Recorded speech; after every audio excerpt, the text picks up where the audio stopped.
পুরনো কলকাতার এই গতিতে সকাল হওয়ার সাথে সাথেই রিকশার টুকটুক আওয়াজ, মানুষের কোলাহল আর গলির কোণে চায়ের দোকানে বাজতে থাকা একটানা গান সবই একে অপরের সাথে ঢেউ তুলে চলেছে। সেসবের মাঝে এক নীরব পরিবেশে বসে বসে ভাবছি এখন কি লেখা যায়। কারণ সামনে প্রকাশকের কথা মতো একটি উপন্যাস জমা দিতে হবে এই মাসের শেষের দিকে। ব্যোমকেশের হাতেও এখন তেমন একটা কেস নেই, তাই সে বহাল তবিয়তে কয়েকদিন পায়ের ওপর পা তুলে সময় কাটাচ্ছে। তার সামনে এখন খোলা রয়েছে বড় বড় কিছু দরকারি কাগজের ফাইল, আর অনেক দিন খোলা পড়ে থাকার কারণে সেগুলোর মধ্যে হালকা ধুলোর স্তর জমে গেছে। ব্যোমকেশ কোনো রকমে কাগজের পাতাগুলো একে একে তুলে পড়ে যাচ্ছিল।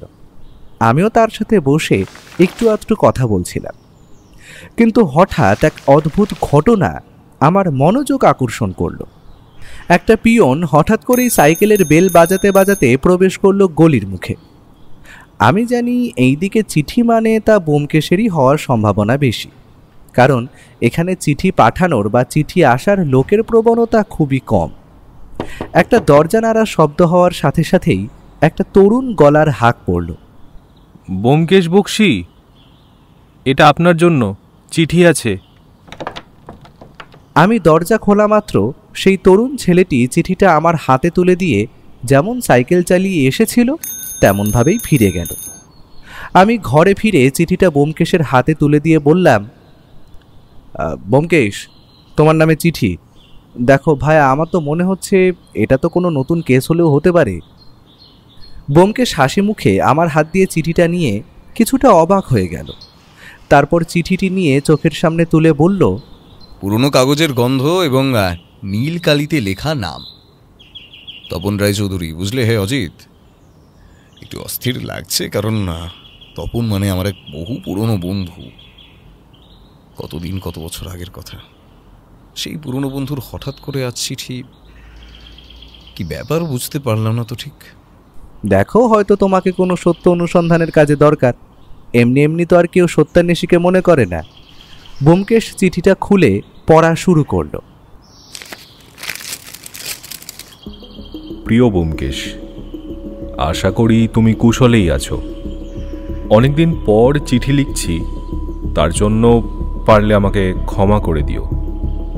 কলেজ শেষ হওয়ার পর তোমার সাথে তেমন একটা যোগাযোগ নেই, তবে আমি খোঁজ রেখেছি তুমি এখন সত্যান্বেষণে অনেক দূর অগ্রসর হয়েছ।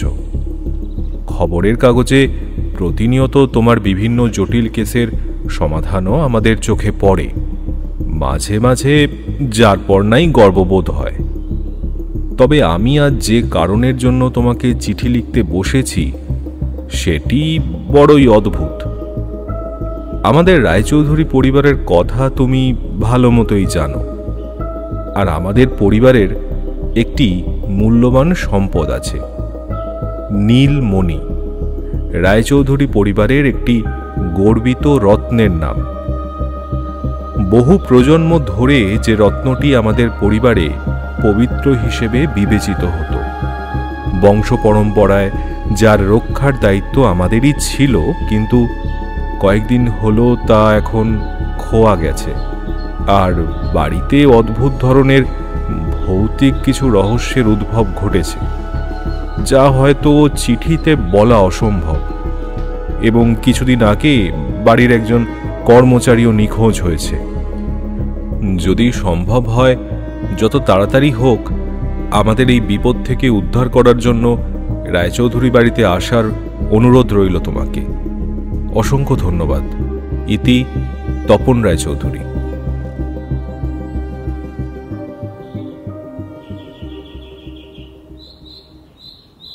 চিঠি পড়ে ব্যোমকেশ আমার দিকে জিজ্ঞাসু চোখে তাকালো। আমি বুঝতে পারলাম চিঠির শব্দগুলো ব্যোমকেশের মনের মধ্যে সন্দেহের আঁচড় কেটে গেছে। এক একটা নীলমণি চুরির কেস এবং তার উপর ভৌতিক এবং রহস্যজনক ঘটনা। এই কেস ব্যোমকেশের মন টানবেই।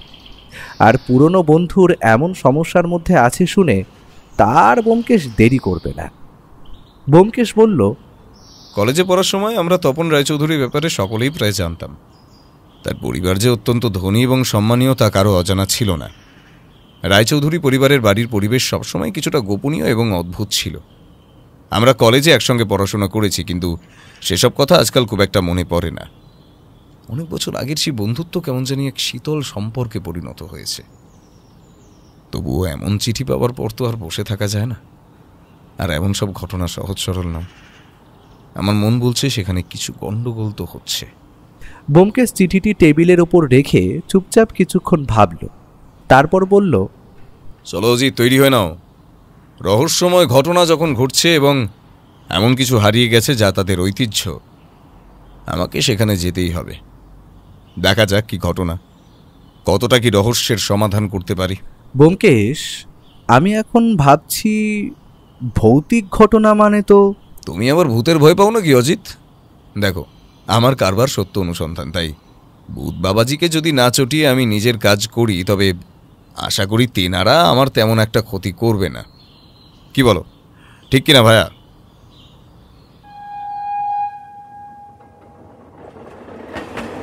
অতঃপর রাতের ট্রেনে ব্যোমকেশ আর আমি রওনা দিই। ট্রেনের সিটে বসে ব্যোমকেশ কিছু একটা মন দিয়ে ভাবছিল।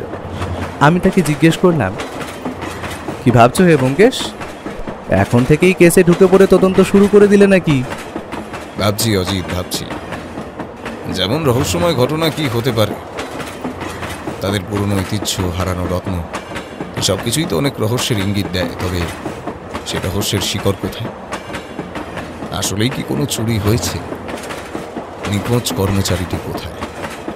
আবার সেই কর্মচারীটাই নীলমণি নিয়ে পালিয়ে যায়নি তো? এইসব। ট্রেন তখন ছুটে চলেছে নিজের মতো দুর্বার গতিতে।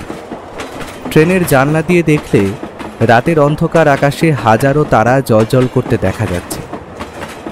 আমি মনে মনে চিন্তা করলাম, যতই বড় রহস্য হোক না কেন, সেই বিপদের মোকাবেলা করার জন্য ব্যোমকেশ সর্বদা প্রস্তুত। আর ব্যোমকেশ তার ক্ষুরোধার বুদ্ধির দ্বারা সেই রহস্যের সমাধান করবে।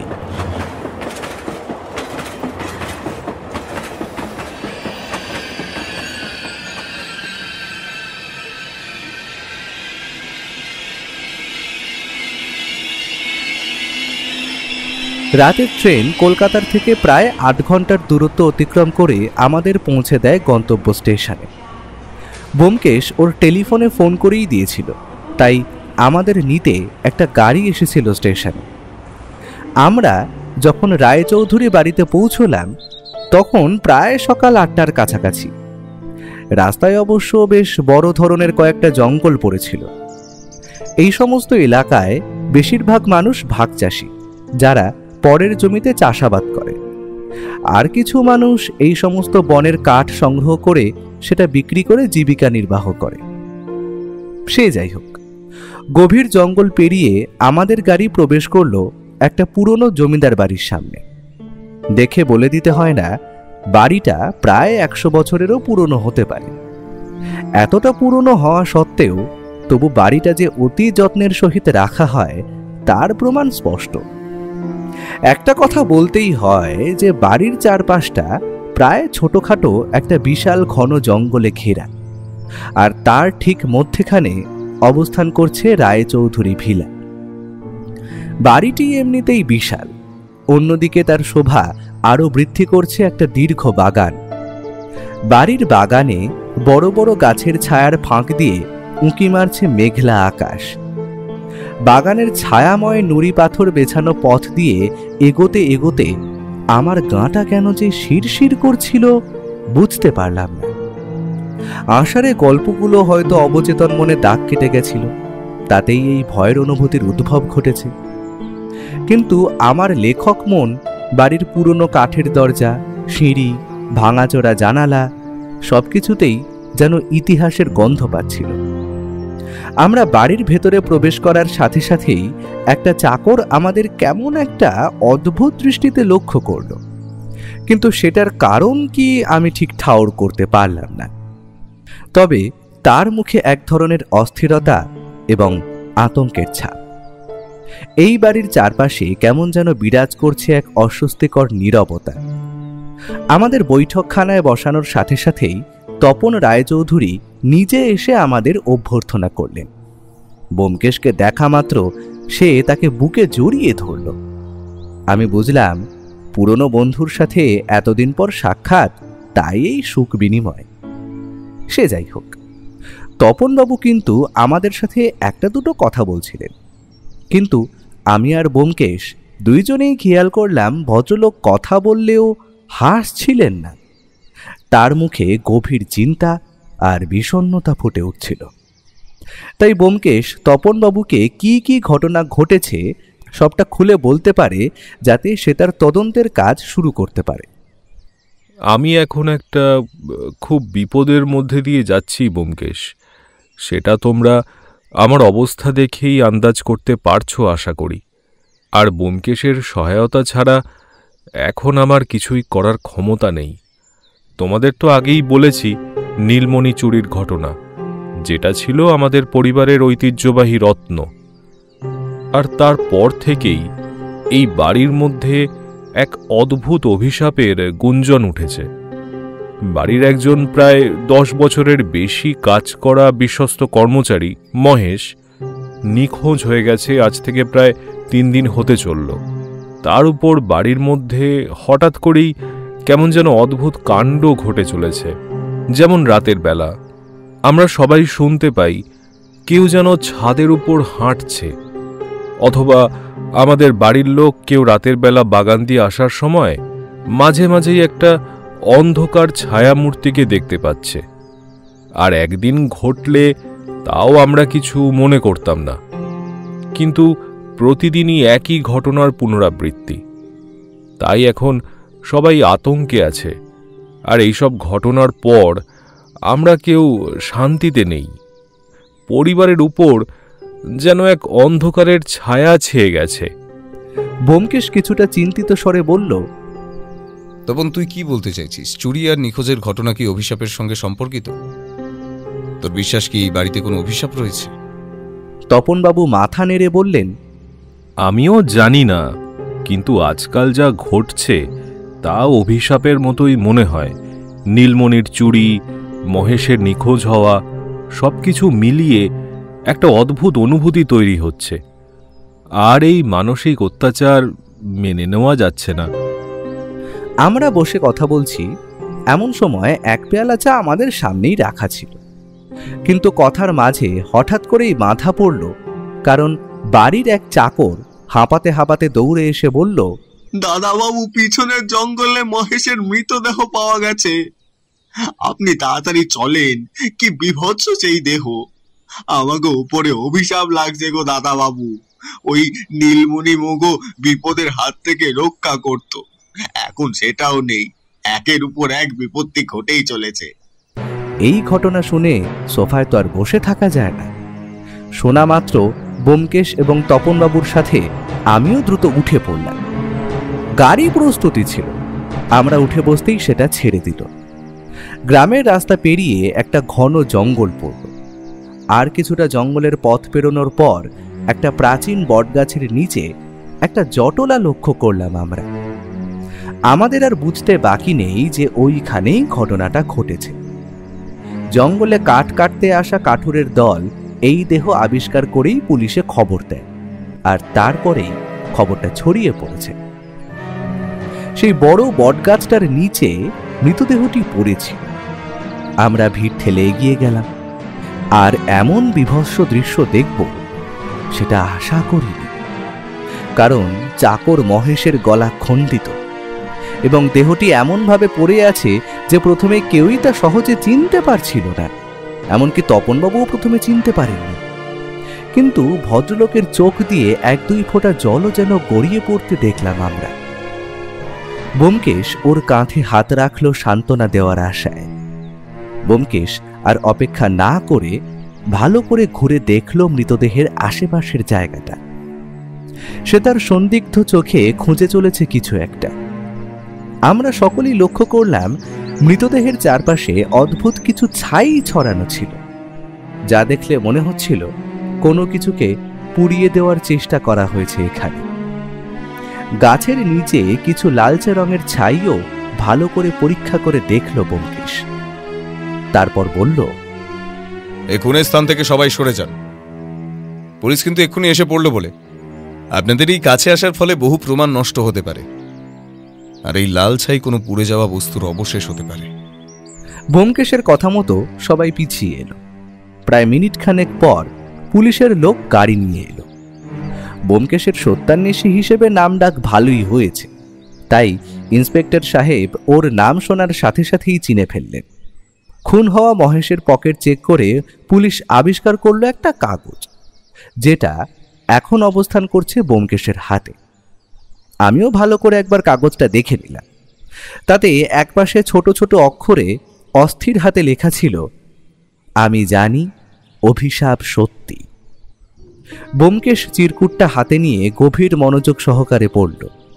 তারপর মৃতদেহের দিকে একবার তাকিয়ে বলল, এটা শুধু চুরি নয়, একটা হত্যাকাণ্ড। চাকর মহেশ হয়তো জানতো অনেক কিছু এই নীলমণি চুরির ব্যাপারে।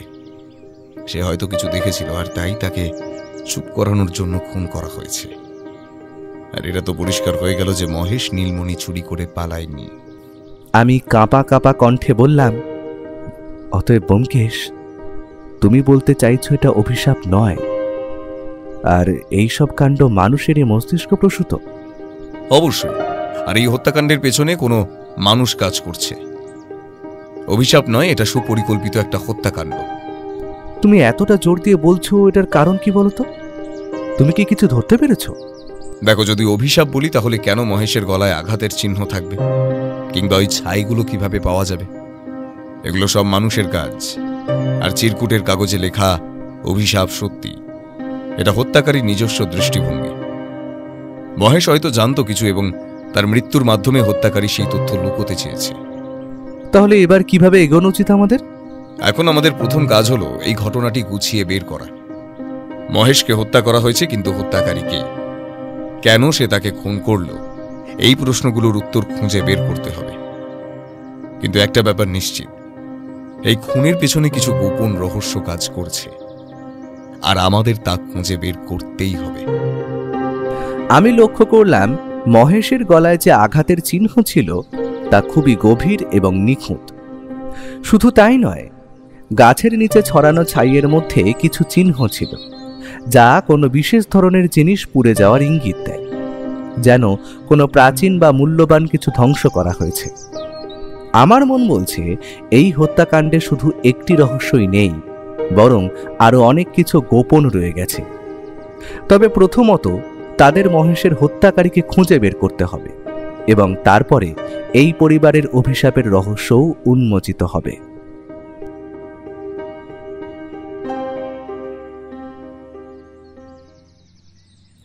খুনের জায়গা থেকে আমরা ফিরে আসি তপন রায়চৌধুরীর সাথে। তাকে ব্যোমকেশ রাস্তায় জিজ্ঞেস করে, তোর বাড়ির অন্য কাউকে দেখলাম না তপন, সেটার কারণ কি জানতে পারি? মানে কেউ কি এখন বাড়িতে নেই? আসলে তোদের তো বলেছি বাড়িতে হয়ে চলা বিভিন্ন ভৌতিক উপদ্রবের কথা, আর আমার স্ত্রী নীলিমা একটু ভীতু প্রকৃতির, তাই ছেলেকে নিয়ে তার বাপের বাড়ি চলে গেছে কালই। আর বাবা মারা গেছেন 3 বছর আগে, তাই তারপর দাদাও বেশি দিন ছিল না। সে তার পরিবার নিয়ে আর সম্পত্তির ভাগ বুঝে নিয়ে বিদেশে চলে গেছে। বাড়িটা দেখতেই বড়, ভিতরে মানুষ বলতে আমরাই ছিলাম। এখন আমি আর আমার মা ওই বাড়িটা আগলে বসে আছি। আসলে মা বলে এই বাড়ির সাথে তার বহু পুরনো স্মৃতি জড়িয়ে আছে, তাই সে যাই কিছু হয়ে যাক না কেন এইখান থেকে সে নড়বে না। আর এখন মহেশ কাকা খুন হবার পর আমাদের বাড়িতে 2 জন চাকর আর বাড়ির দারোয়ান আছে, কিন্তু এই ভৌতিক উপদ্রব চলতে থাকলে তারাও কতদিন থাকবে বলতে পারি না। বাড়িতে ফিরে আমরা ফ্রেশ হয়ে ওঠার সাথে সাথেই তপনবাবু আমাদের ডেকে বললেন, ব্যোমকেশ, তোদের খাওয়া দাওয়ার বন্দোবস্ত করেছি, সেটা আগে হয়ে যাক, তারপর তুই আমার মায়ের সাথে একটু কথা বলবি। আমার মা অর্থাৎ দয়া রায়চৌধুরী অধীর আগ্রহে অপেক্ষা করে আছেন তোদের জন্য। আমাদের খাওয়া দাওয়া পর্ব মেটার সাথে সাথেই প্রথমেই তপনবাবুর পেছন পেছন আমরা গেলাম ওনার মায়ের সাথে দেখা করতে। ভদ্রমহিলার বয়স এখন 45 থেকে 50-এর ঘরে। ভীষণ শক্ত বলতে হয়, কারণ বাড়ির এমন পরিস্থিতিতেও নিজেকে এতটা শান্ত রাখা কোনো মহিলার পক্ষে সম্ভব নয়। সম্ভবত তিনি মহেশের মৃত্যুর কথাটা শুনেছেন, তাই তেনার মুখে এখন দুঃখ আর বিষণ্ণতা মিশেছিল। আমরা ঘরে ঢুকতেই তিনি স্বাগত জানিয়ে বললেন, তোমাদের রাস্তায় আসতে কোনো কষ্ট হয়নি তো বাবা? তোমরা আমার ছেলের বয়সী, তাই তোমাদের তুমি করেই বলছি। আমাদের এই রায়বাড়িতে আসার জন্য অনেক ধন্যবাদ। তপন জানিয়েছিল তুমি ওর সাথেই কলেজে পড়েছো, আর তুমি এখন বিখ্যাত গোয়েন্দা, আর তাই তোমার দিকেই আমরা সাহায্য চাইবার হাত বাড়িয়ে দিয়েছি। দয়াদেবী, আপনি এই নীলমণির সম্বন্ধে যা যা জানেন আমাকে সবটা একটু খুলে বলুন, তাতে আমার কাজ করতে অনেকটা সুবিধে হবে আর কি। মানে কোনো কিছু বাদ দেবেন না, ঠিক আছে? দয়া দেবী একটু দীর্ঘশ্বাস ফেলে আবার বলা শুরু করলেন,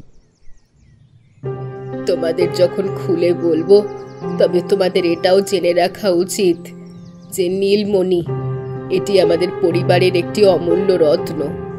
বহু বছর আগে তিব্বত থেকে আমাদের এক পূর্বপুরুষ এটা নিয়ে এসেছিলেন। সেই সময় থেকেই এটি আমাদের পরিবারের গর্বের প্রতীক হয়ে ওঠে, আর সেটা চুরির হাত থেকে রক্ষা করার জন্য লুকোনো ছিল আমাদেরই পারিবারিক নীলমাধবের মন্দিরে। নীলমাধব আমাদের কুলদেবতা হিসেবে পূজিত হন, আর সেই মন্দির আমাদের বাড়ির থেকে খানিকটা দূরে জঙ্গলের মধ্যে অবস্থান করছে। সেই মন্দিরে যে নীলমণিটা লুকোনো আছে তা পরিবারের বাইরে আর কেউ জানতো না, আর সেটা এমনভাবে গুপ্ত প্রক্রিয়ায় লুকোনো ছিল যে সহজে কেউ তার হদিশ পাবে না। আমাদের পরিবারেরই কেউ না কেউ প্রতি সপ্তাহে সেই নীলমণি সুরক্ষিত আছে কিনা দেখে আসতো, আর সেই দিন সোমবার প্রতিবারের মতো তপনই যায় হিরে সঠিক আছে কিনা দেখতে, আর সে আবিষ্কার করে সেখানে হিরেটা নেই, চুরি গেছে। আর এটা নিয়ে একটা অদ্ভুত বিশ্বাসও প্রচলিত ছিল। কথিত আছে যে পরিবার নীলমণিকে ধারণ করবে তার ওপর এক আশীর্বাদ নেমে আসবে, আর সেই আশীর্বাদ যা তাদের সুখ সমৃদ্ধি এমনকি অর্থবানও করে তুলবে। তবে এই রত্নটি শুধুমাত্র পবিত্র ছিল না, এটি ছিল এক অদৃশ্য শক্তির আধার, যা আমাদের পরিবারের ওপর অনবরত একটি রক্ষা কবচের মতো কাজ করত। আর আমি এই বংশের পূর্বপুরুষদের দিয়ে শুনেছি, ওই হিরে যদি বাড়ি থেকে চুরি হয় তবে সেই পরিবারে অমঙ্গলের ঘোর ছায়া নেমে আসে। দয়াদেবী, আপনি এতটা চিন্তা করছেন কেন আমি তা বুঝতে পারলাম না। আর সেটা অভিশাপ হতে যাবে কিভাবে? আমার তো মনে হয় এটি শুধুমাত্র একটা কাহিনী, এমন কিচ্ছু হতে পারে না। আপনারা কিন্তু খামোখা চিন্তা করছেন। দয়া দেবী কিছুক্ষণ চুপ করে থেকে বললেন, হ্যাঁ, এই অভিশাপ সঠিক। এটা এক ধরনের গল্প, তবে আমাদের পরিবারে এই গল্প দীর্ঘদিন ধরে প্রচলিত। আমি নিজেও তা শুনেছি এই বাড়িতে বিয়ে হয়ে আসার পর থেকে। কিন্তু আমার বিশ্বাস এটি শুধু একটি কাহিনী ছিল না, কিছু তো ছিল এর মধ্যে, না হলে এতকাল পরেও নীলমণিটি চুরি হওয়ার সাথে সাথে পরিবারে অমঙ্গল নেমে এলো। তবে দয়াদেবী, আমি মনে করি এটি কোনো অভিশাপ নয়। যেভাবে আপনি বলছেন সেইভাবে কিচ্ছু ঘটছে না। এই ঘটনার পেছনে কিছু মানুষের হাত আছে। এটি নিশ্চিত যারা হয়তো আপনাদের ভয় দেখিয়ে বিব্রত করতে চাইছে। আমি জানি তুমি খুব বুদ্ধিমান ব্যোমকেশ। তুমি যদি আমাদের সাহায্য করো তবে হয়তো আসল সত্যিটা বেরিয়ে আসতে বাধ্য। ব্যোমকেশ এবার উঠে দাঁড়িয়ে হাত জোর করে বলল, আমি আমার সাধ্যমতো চেষ্টা করব, আর নিজের বুদ্ধিকে কাজে লাগিয়ে এই রহস্যের শেষ দেখে তো ছাড়ব। তবে আমরা এবার বাড়ির অন্যান্য চাকর বা দারোয়ান যারাই আছে তাদের কাছ থেকে আরো কিছু তথ্য সংগ্রহ করব। কোথাও একটা গোপন কিছু লুকোনো থাকতে পারে। আমিও ব্যোমকেশ তারপর এক এক করে বাড়ির সমস্ত চাকরের সাথে কথা বলে দেখি। তবে আমার চোখে সবটা সাধারণ মনে হলেও ব্যোমকেশ পরে বলেছিল সে নাকি বাড়ির দারোয়ান এবং চাকরদের মধ্যে কিছুটা অস্বস্তি এবং অসঙ্গতি লক্ষ্য করে। আসলে চাকরদের কেউই কিন্তু পুরোপুরি কিছু জানাতে চাইছিল না। তারা যেন এই গল্পের আড়ালে কিছু গভীর রহস্য লুকিয়ে ফেলতে চাইছে। ঘরে ফিরে ব্যোমকেশকে যেন একটু চিন্তিত দেখলাম। সে সারাটা সময় হয়তো সিগারেট খাচ্ছে, নয়তো পায়চারি করছে। ব্যোমকেশকে আমি জিজ্ঞেস করলাম, আচ্ছা, তাহলে আমরা কি করতে পারি? কিভাবে আমাদের এগোনো উচিত? বাড়ির সবার কথাই তো শুনলাম, তবে এখন আমাদের কেবল খুঁজে বের করতে হবে কি বা কে এই পরিবারে এত ভয় সৃষ্টি করছে, এবং নীলমণির চুরি ওই ঘটনার সঙ্গে তার সম্পর্ক কি। আর এখন সবার প্রথম কাজ হলো যে মন্দিরে হিরেটা লুকিয়ে রাখা ছিল সেটা ভালো করে খুঁটিয়ে দেখা। আর আশা করি আমরা সে মন্দিরে গেলে কিছু না কিছু ক্লু পাবই। এবার আর ঢিলা ঢালা চলবে না অজিত, গভীরে গিয়ে তদন্ত করতে হবে এবং এই রহস্যের পেছনে থাকা আসল সত্যটি উদ্ঘাটন করতে হবে।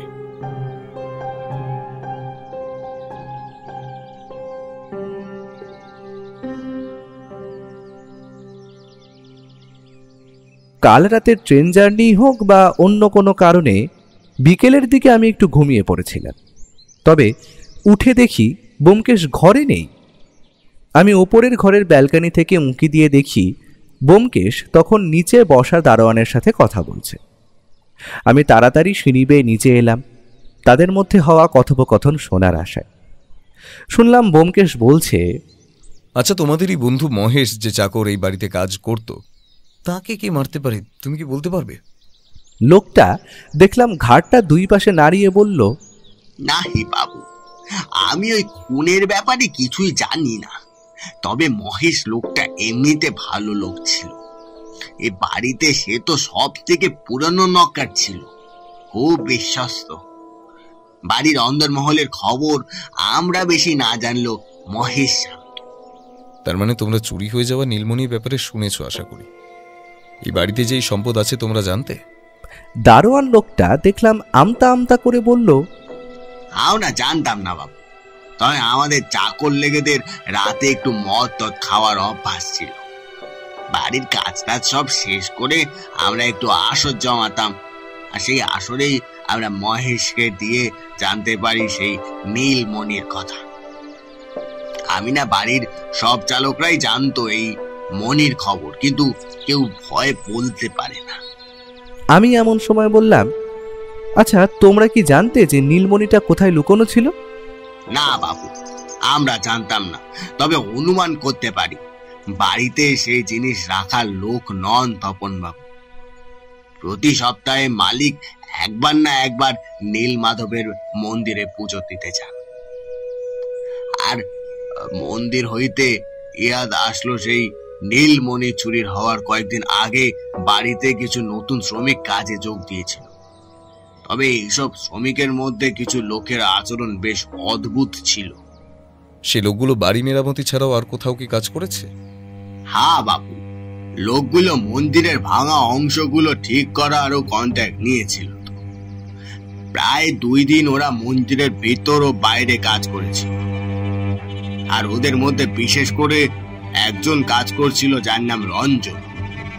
সে ওই শ্রমিক হিসেবেই কাজ করেছে 2 বছর। কিন্তু আগে সে কোনো চুরি বা ছিনতাইবাজের দলের সাথে যুক্ত ছিল তা সবাই জানত। সে ছিল এখানকার নাম করা চিহ্নিত চোর, আর তার বদনাম ছড়িয়ে পড়েছে।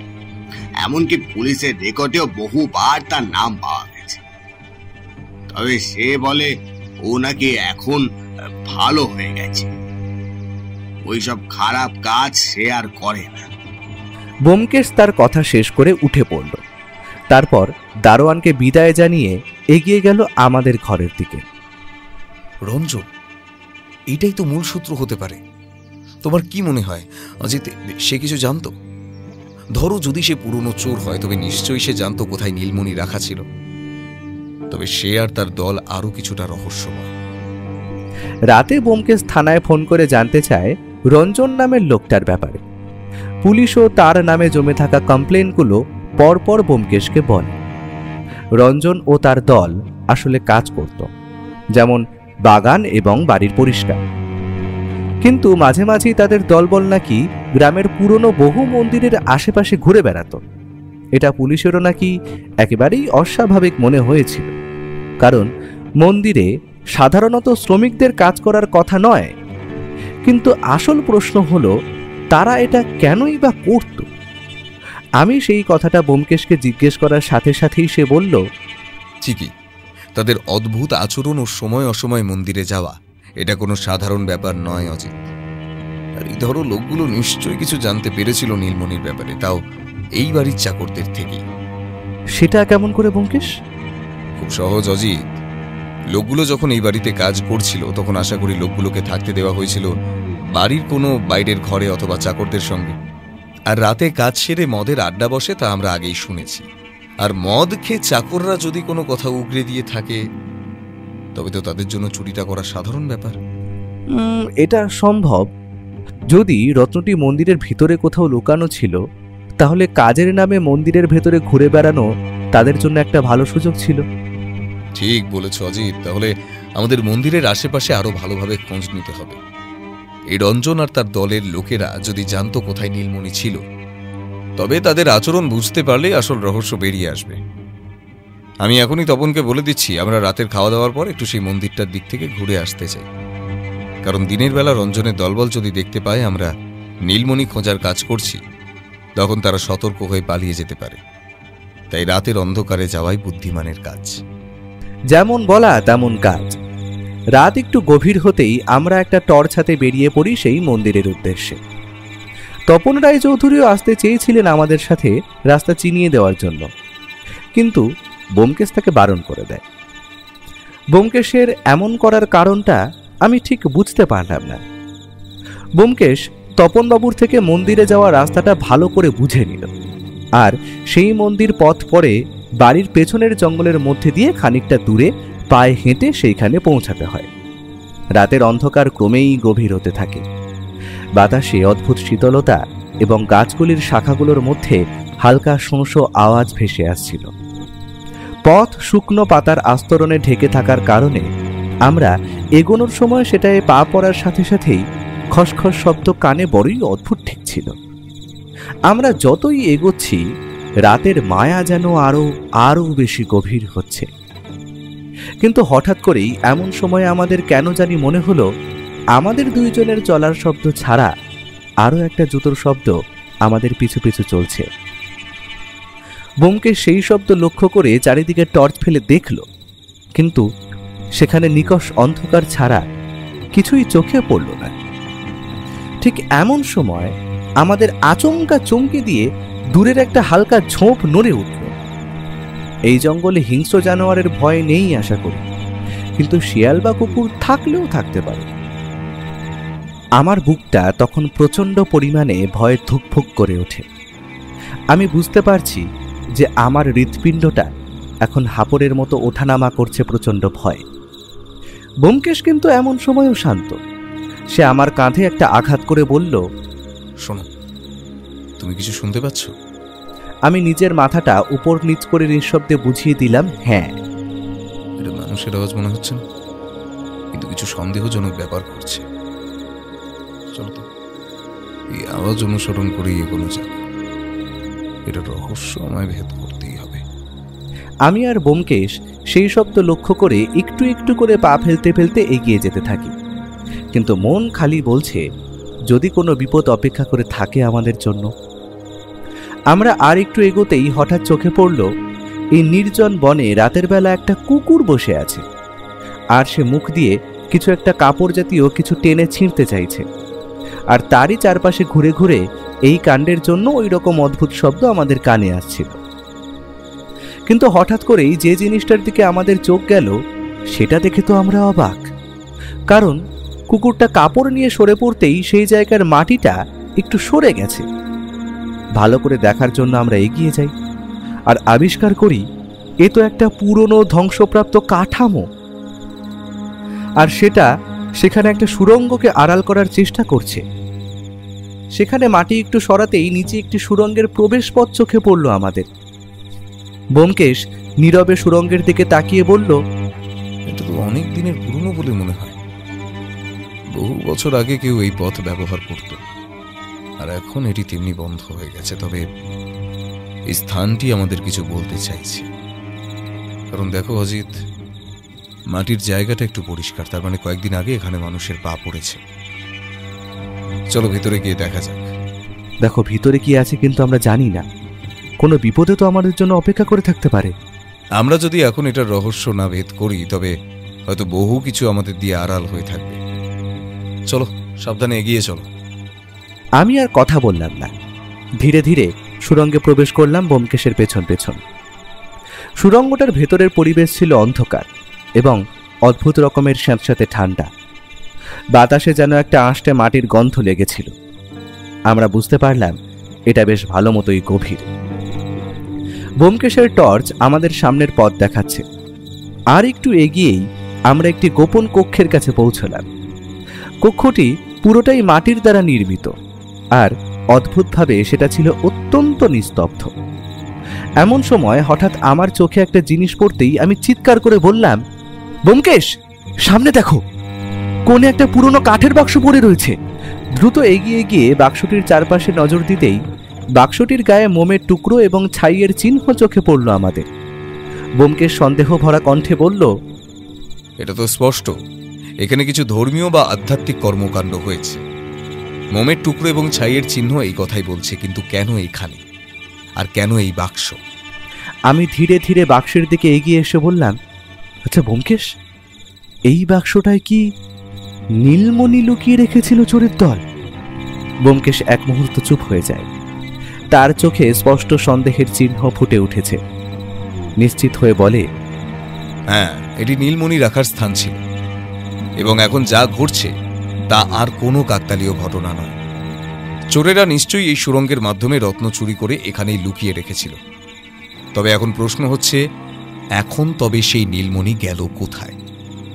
তারা জানতো এখানে কেউ আসবে না, আর এই ধরনের কর্মকাণ্ডের জন্য তারা এই গোপন স্থানটি ব্যবহার করেছে। ব্যোমকেশ, আমাদের উচিত এই কক্ষের চারপাশে জায়গাটা আরো ভালো করে খুঁজে দেখা, যদি এখান থেকে আরো কিছু তথ্য সংগ্রহ করা যায়।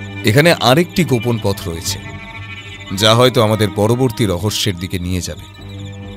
চলো অজিত, এটা পরীক্ষা করে দেখা যাক। আমরা আরেকটু ভেতরে এগোতেই একটা অদ্ভুত মরা পচা গন্ধ বেরিয়ে আসে সেই দিক থেকে। আমি আর ব্যোমকেশ সাবধানে ভেতরে ঢুকে সেখানে যেটা আবিষ্কার করি সেটা আমরা এখনো কল্পনা করতে পারিনি। কারণ সেখানে মাটিতে মুখ থুবড়ে পড়ে আছে একটা দেহ। ব্যোমকেশ লোকটার কাছে না গিয়েই বলে দিল প্রায় ৩-৪ দিন আগের মৃতদেহ। তারপর এগিয়ে গিয়ে দেহটা পরীক্ষা করে বলল, গলায় শ্বাসরোধের চিহ্ন, পেছনে কিছু আঁচড়ের দাগ চোখে পড়ছে। তার মানে এই লোকটাকে পরিকল্পনা করেই খুন করা হয়েছে। কিন্তু এখন প্রশ্ন হলো, এই লাশটা কার? পুলিশকে খবর দিতে হবে। অজিত, চলো বেরোনো যাক। কিন্তু বেরোনোর আগে ব্যোমকেশ আনমনেই এগিয়ে গিয়ে মৃতদেহের জামার পকেটে হাত দিয়ে আবিষ্কার করল একটা পুরনো ফ্যাকাশে হয়ে যাওয়া কাগজের টুকরো।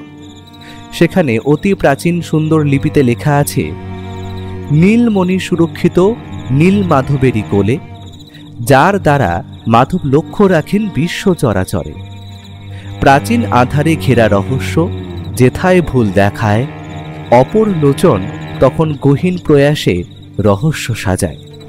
সেই দিন রাতেই পুলিশ এসে উদ্ধার করে অজানা মৃতদেহটি। তবে পরে আমরা জানতে পারি সেই মৃতদেহটি ছিল সেই মন্দিরের ধোঁয়া মোছা এবং সাময়িক পুরোহিত রঘুনাথের। সে সেই মন্দিরেই কাজ করত প্রধান পুরোহিতের সাথেই। তবে ৩-৪ দিন আগে সে হঠাৎ করেই তার গ্রাম থেকে নিখোঁজ হয়ে যায়। লোকটার চারকুলেও কেউ ছিল না, তাই কেউ অতটা আমল দেয়নি। আর তার মৃতদেহ আমরাই আবিষ্কার করি সেই সুড়ঙ্গের মধ্য দিয়ে।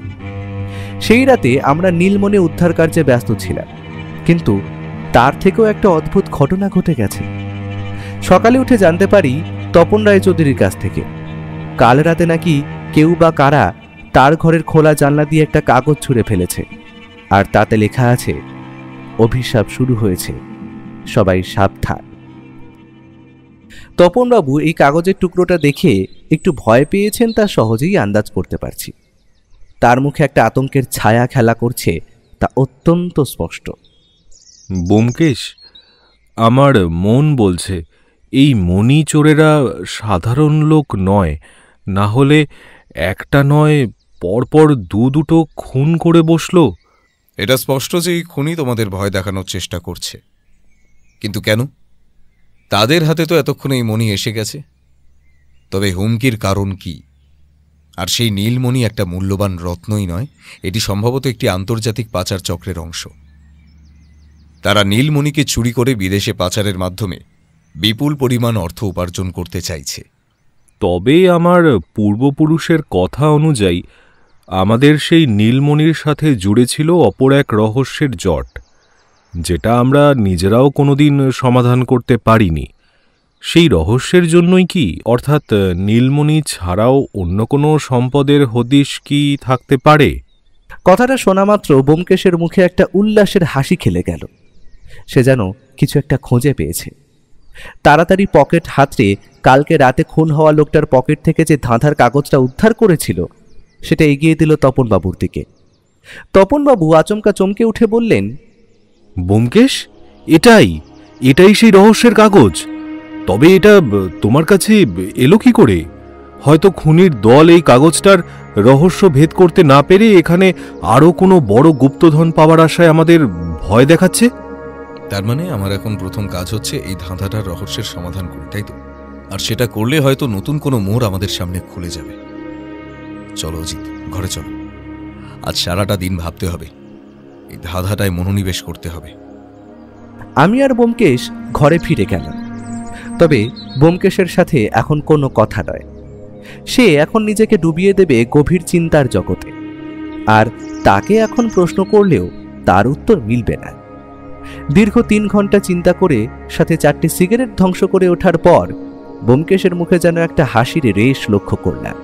অজিত, আছে আছে, নীলমণি আছে, নীলমণি সুরক্ষিতই আছে।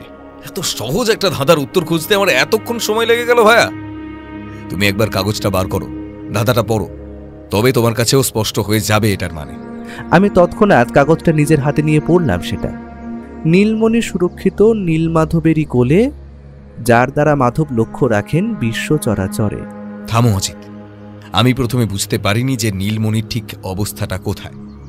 এটার হদিশ মন্দিরের সেবায়েত রঘুনাথ হয়তো পেয়েছিল, আর সেই স্থানটা হলো নীলমাধবের চোখের মণি, অর্থাৎ নীলমাধব যিনি জগৎ সংসারে পূজিত হন জগতের নাথ নামে। আর সেই নীলমণির সুরক্ষায় নিয়োগ এই পরিবার। আর নীলমাধব কার মাধ্যমে বিশ্ব চরাচরে লক্ষ্য রাখবেন?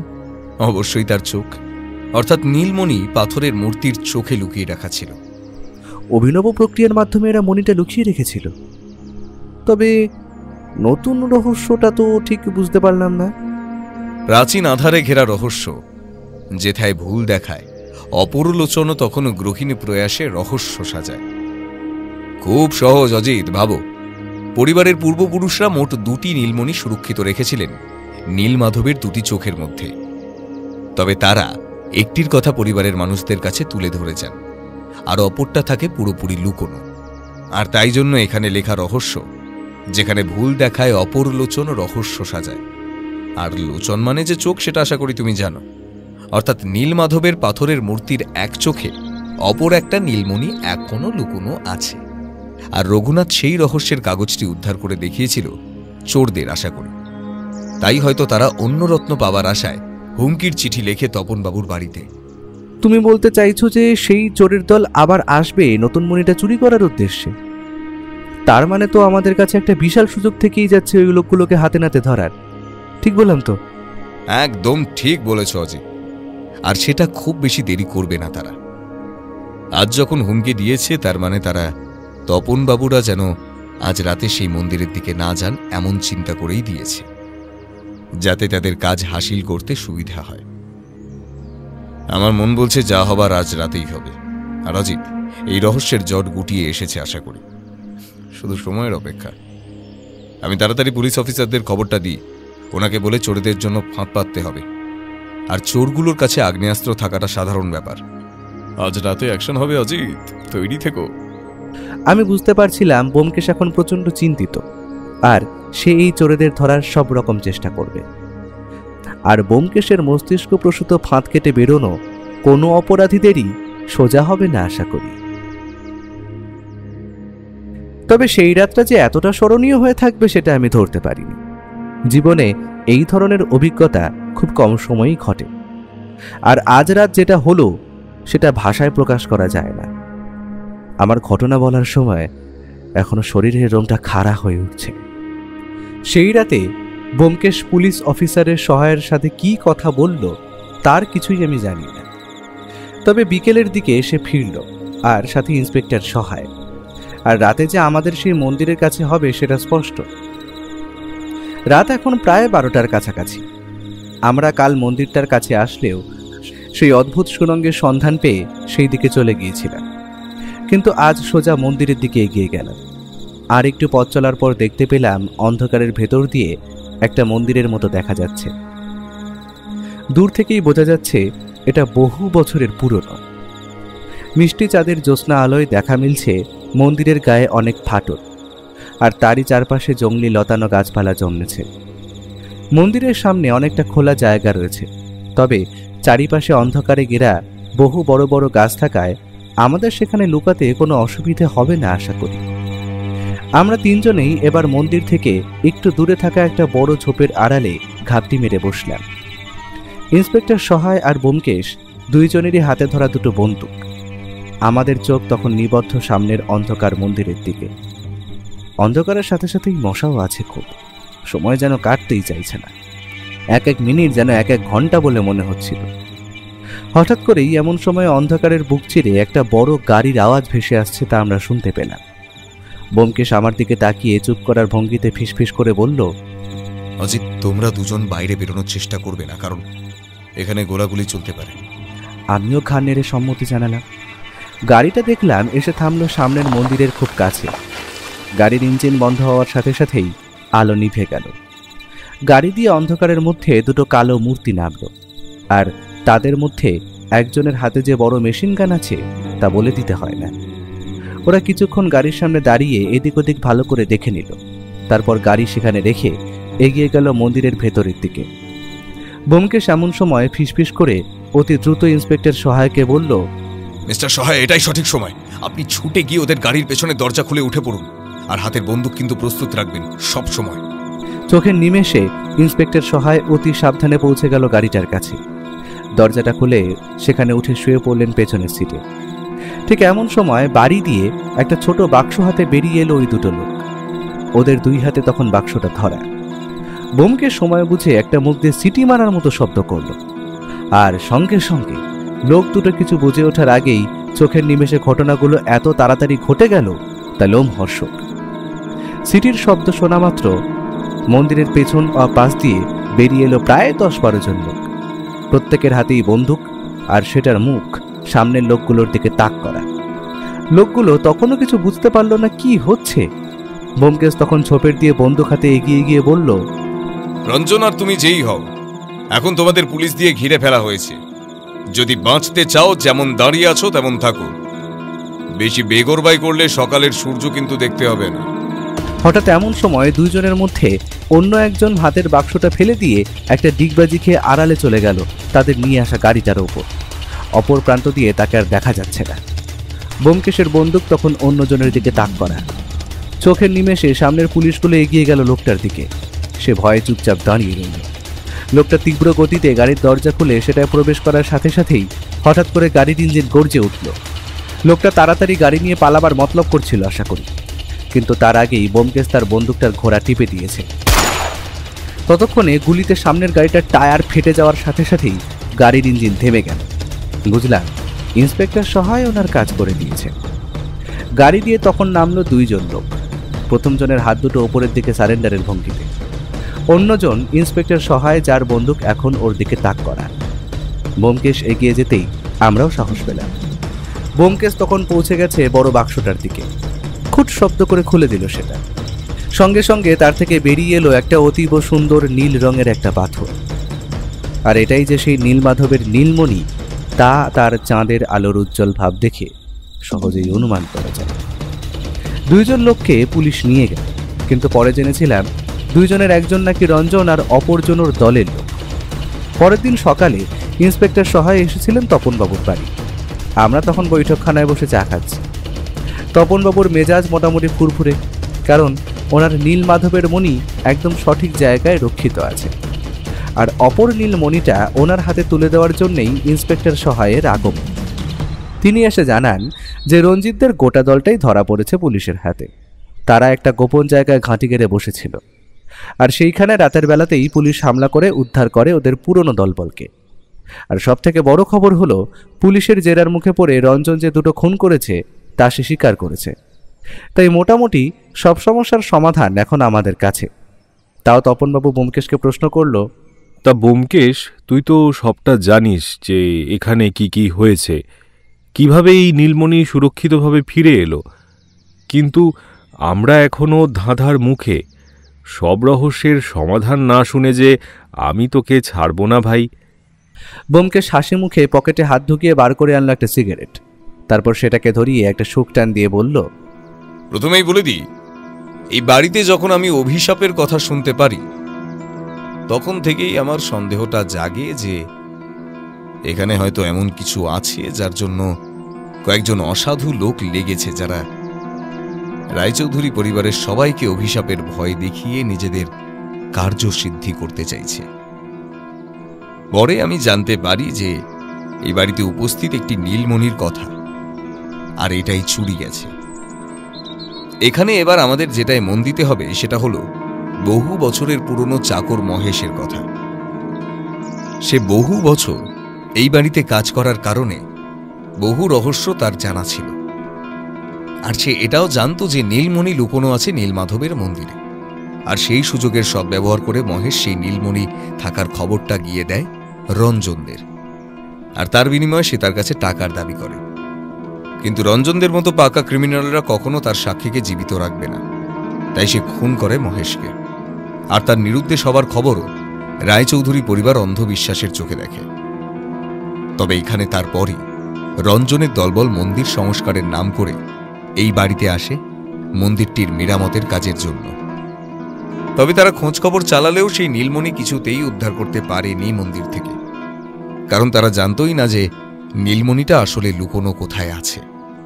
আর সেইখানেই ফাঁদে পা দেয় রঘুনাথ, যে মন্দিরের সেবায়েতের কাজ করত আর যে নীলমাধবের নিত্য সেবা দেয়, তার জন্য নীলমণিটা কোথায় আছে জানাটা খুবই স্বাভাবিক।